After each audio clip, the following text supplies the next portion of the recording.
So let's begin by settling the body,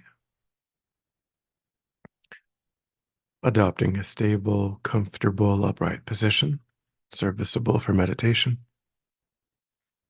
So we think about keeping our feet flat and our back straight, torso open, hands in the lap right over left with the palms upturned and the thumbs gently touching. Our eyes are gently closed or slightly open, making sure we let in enough light to remain alert. Try to maintain an awareness of not slouching, not leaning.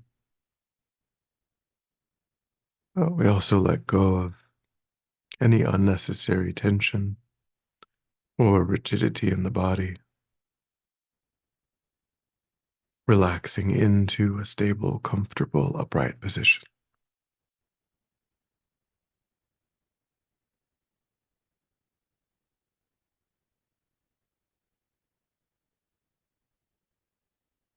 And begin to let go of attending to the environment, allowing sights and sounds to be as they are without investigation, constraining your awareness just to the body and mind.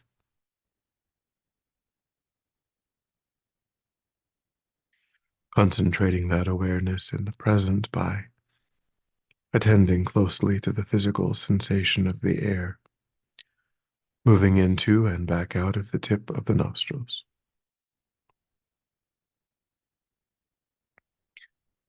Noticing quickly when anything other than that one physical sensation is arising in the mind, and without judgment or frustration, lifting your awareness up from those distractions and placing it gently but firmly again and again on the breath.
Then we take a moment to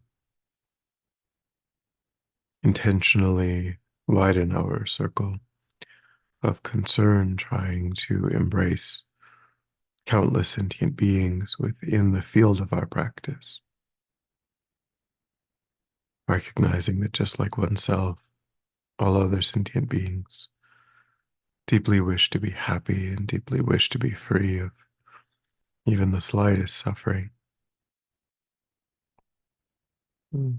Just like oneself, every sentient being is deserving of being able to accomplish their aims. So it's reasonable, logical to work for the benefit of all sentient beings without exception.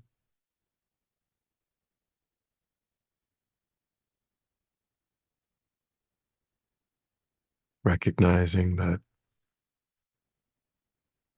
by establishing deep familiarity with states of mind that are beneficial, constructive, and by reducing and ultimately eliminating the influence of states of mind that are painful, destructive, and can cultivate the kind of mind that naturally, spontaneously works for the benefit of others.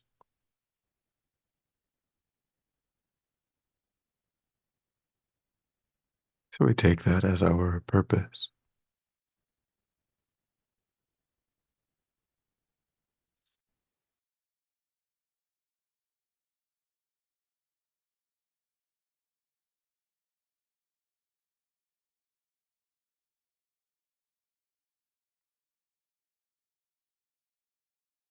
And with that motivation, we will today contemplate the teachings on impermanence and their implications.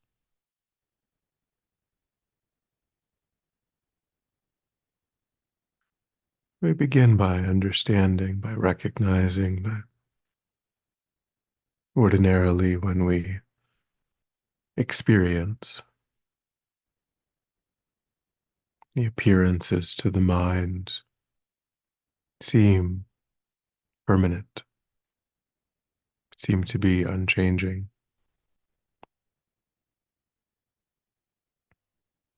That which seems attractive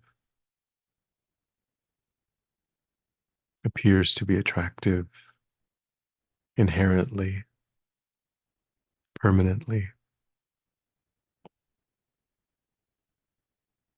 That which seems unattractive sparks aversion and seems unbearable because we feel that that unpleasantness will go on forever as long as we are in touch with the object.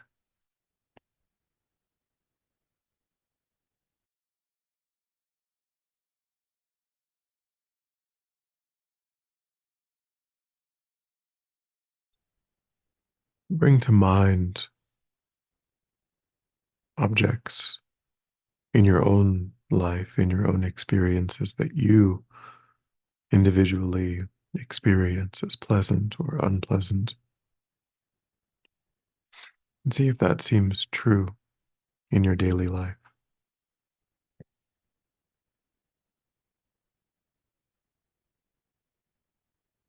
See if you have some expectation that that which is pleasant is always pleasant and that which is unpleasant is always unpleasant.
and try to develop some insight into the nature of these phenomena, recognizing that all phenomena exist due to the coming together of causes and conditions. One's own body came together initially in the womb, subsequently supported by food, water, shelter, protection from heat and cold and disease.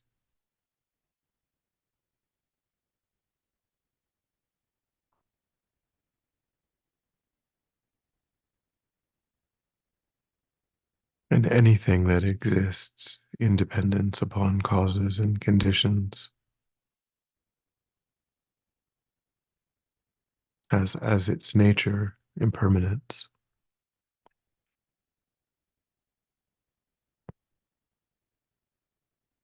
And in many cases,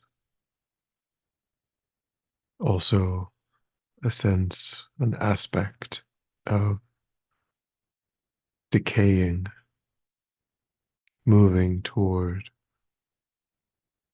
a time in which it will no longer function.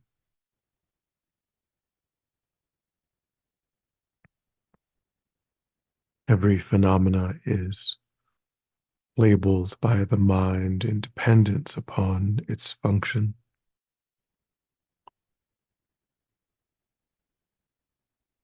whether it's animate or inanimate. When it can no longer perform its function, it loses that same label.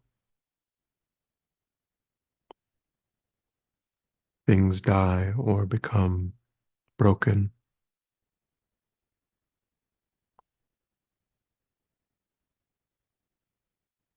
And that process is occurring moment by moment.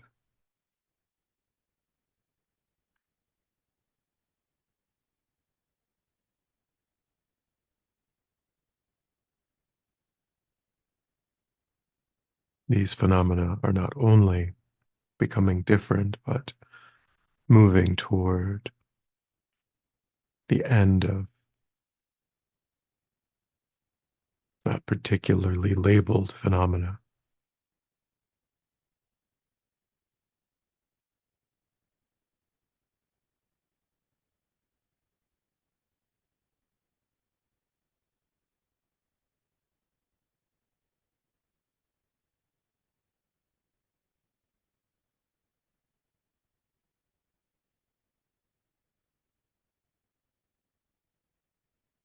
I think even with sound, the first moment of sound depends upon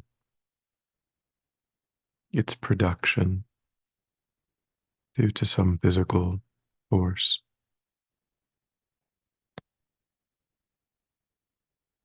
Then in the next moment, it begins to decay.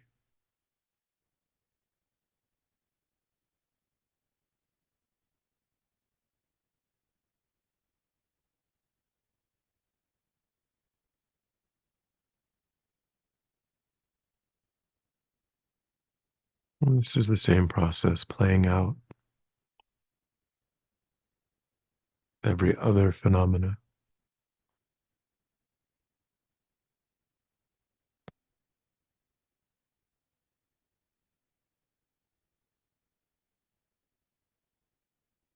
Think along these lines, applying this analysis. First, to objects that ordinarily give rise in your own experience to attachment on the basis of their seemingly pleasant qualities. and also aversion on the basis of their seemingly unpleasant qualities, to give rise to an insight as to their actual nature.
And then begin to apply this reasoning to one's own body,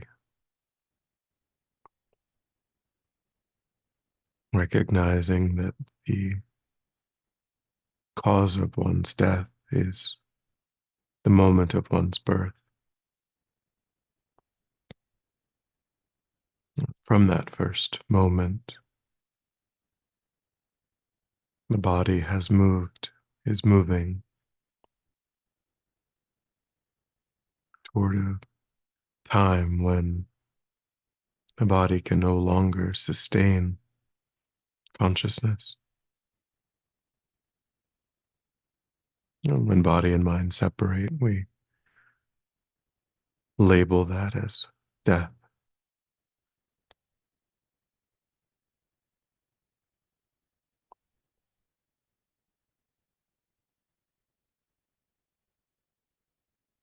And even though the body feels stable,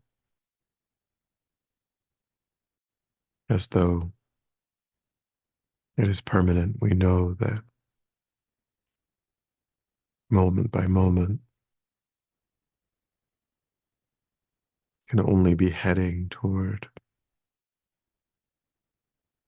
a time in which it no longer performs its function.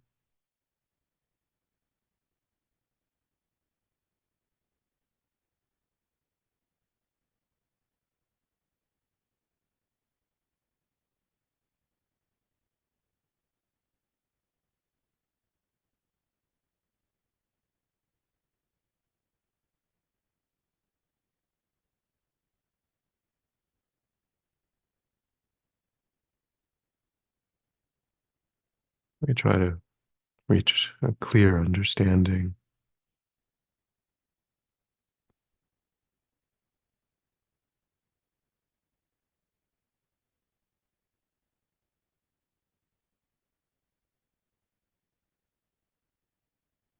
that the time in this life is only becoming shorter and shorter, which should give rise to a sense of urgency in creating the right kinds of conditions, inner conditions in the mind. The separation of body and mind is only the end of this labeled lifetime, not the end of the mind itself.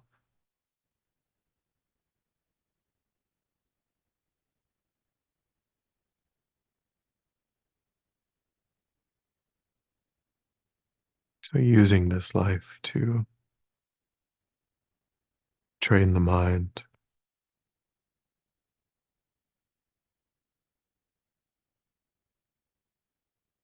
to create the kinds of familiarities in the mind that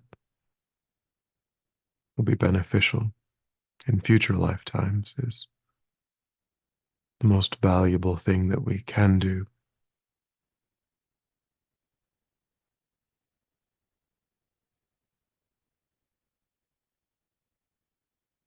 We try to use this insight to spark that determination,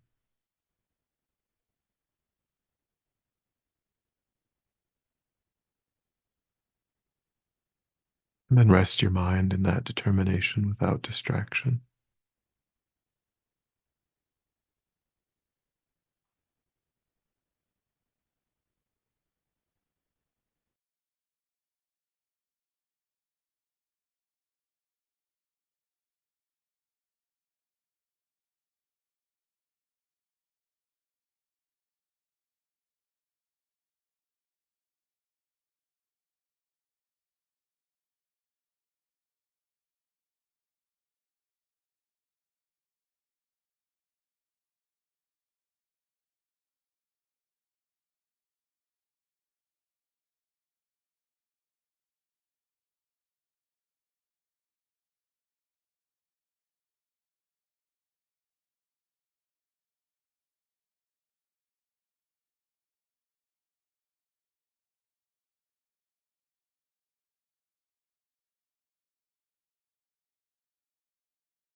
And then when you're ready, we'll come back together.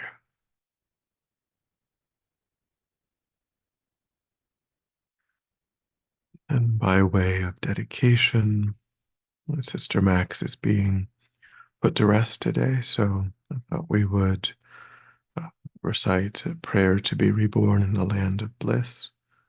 We'll screen share.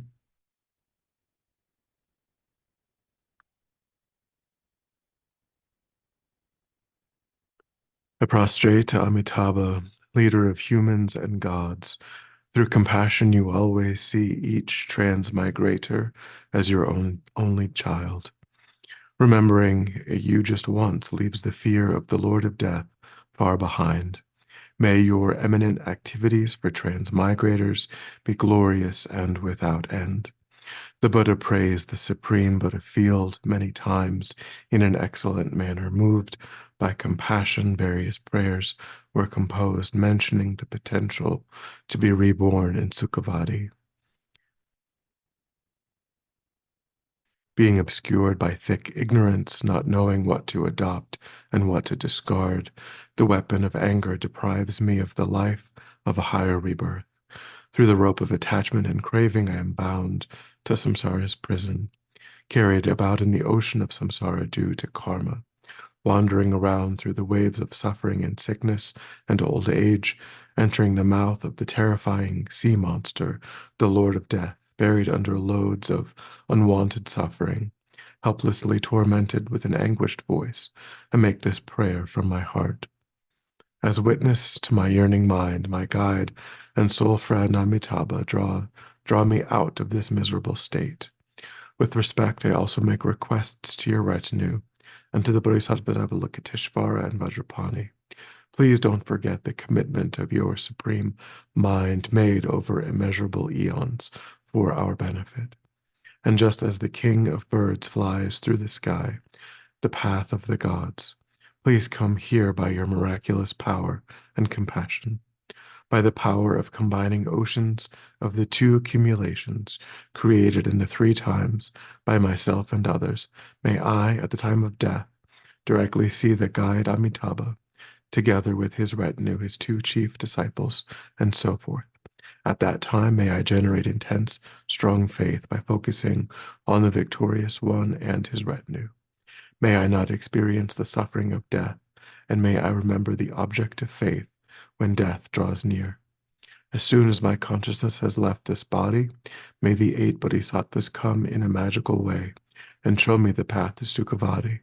May I be reborn with great intelligence in the precious lotus of the lineage of the great vehicle. Directly after birth, may I hold up a collection of immeasurable qualities, such as retention, meditative stabilization, bodhicitta, and non-apprehension, and inextinguishable courage. Having pleased the unsurpassed teachers, such as Amitabha, the victorious ones, and the bodhisattvas of the 10 directions, may I receive the pure teachings and transmissions of the great vehicle.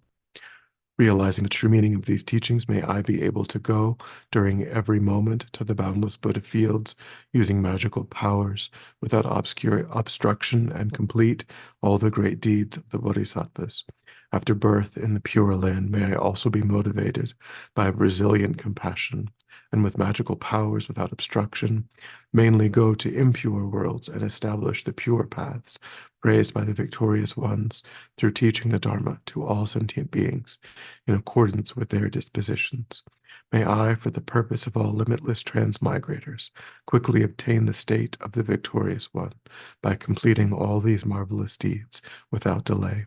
When the activities of this life are spent, may I clearly behold in my path of vision Amitabha and his ocean of retinues, and may my mind be filled with faith and compassion.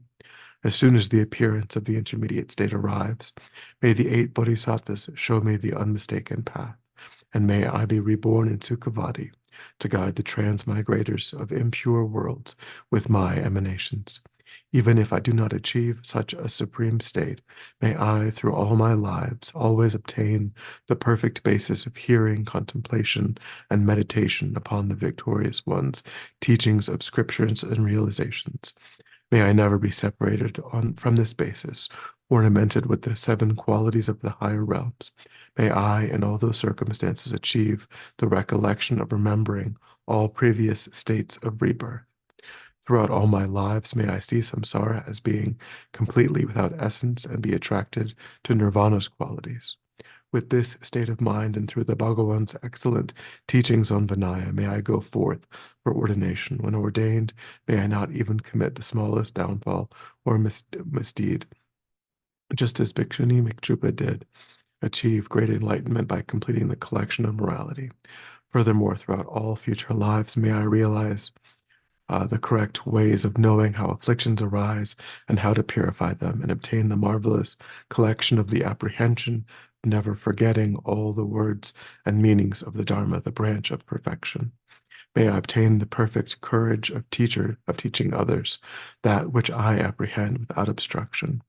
Furthermore, throughout all future lives, may I obtain and never be parted from the doors of meditative stabilizations, such as the brave like one, the supernatural eyes, the fleshy eye, clairvoyance, and the ability to perform miraculous deeds. Furthermore, throughout all future lives, may I obtain great wisdom, the ability to self reliantly differentiate between what to adopt and what to discard. May I obtain clear wisdom and ability to differentiate between the diversity of the most subtle points without joining them, of the way afflictions arise and how to purify them. May I obtain quick wisdom, the ability to stop as soon as they arise, all incomprehension, wrong views, and doubts. May I obtain profound wisdom which penetrates inexhaustibly the words and meaning of Scripture, unfathomable to others. In short, may I become like the foremost Manjushri, reaching the perfection of all the Bodhisattva's deeds with skillful wisdom, differentiating the words and meanings of the Scriptures without the fault of imperfect knowledge. Having easily obtained great, clear, quick, and profound wisdom, may I, in order to gather the fortunate crush, may I, in order to gather the fortunate, crush false expounders, and to please the wise, may I perfect the skill of teaching, debating, and composition that focuses upon the scriptures of the victorious one. Furthermore, throughout all future lives, may I stop all apprehension, that's primarily concerned with self, and all laziness of inadequacy, and weaknesses regarding the great deeds of the Bodhisattvas. May I become like the foremost Avalokiteshvara, reaching the perfection of all the Bodhisattva's deeds with skillful bodhicitta, perfecting supreme courage and taking responsibility for others. Furthermore, throughout all future lives, whether engaging in the welfare of self and others, may I become like the foremost Vajrapani, reaching the perfection of all the Bodhisattva's deeds, with the skillful ability to destroy Maras, those with extreme views and opponents having wrong views. Throughout all future lives, may I become like the unequaled king of the Shakyas, reaching great enlightenment, and in order to complete the Bodhisattva's deeds with effort lacking laziness, may I, after generating bodhicitta, without being distracted for even an instant, work with great fervor. Throughout all future lives, may I become like the Great One gone to bliss, the King of medicine Buddhas, and in order to destroy all illness of body and mind, the obstacles to the achievement of enlightenment, may I have the ability to pacify all suffering of body, speech, and mind by merely mentioning his name. Furthermore, throughout all future lives, may I, by merely mentioning his name, become like the victorious Amitayas in having the ability to destroy untimely death and complete my lifespan as I wish. When life-threatening obstacles approach, by seeing the appearance of the body of the protector Amitayas that subdues throughout the four activities, may all life obstacles be completely pacified.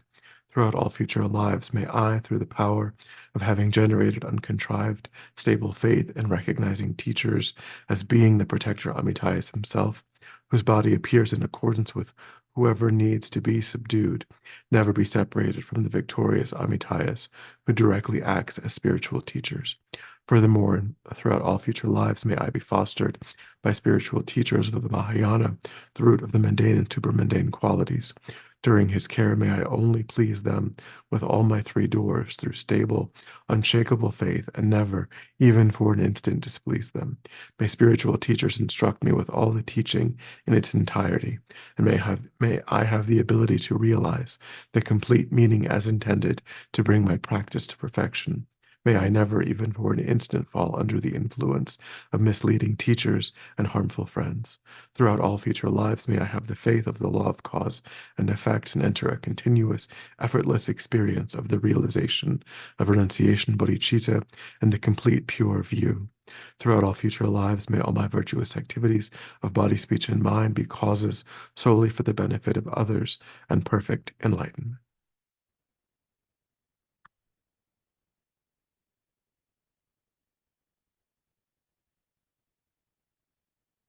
Thank you.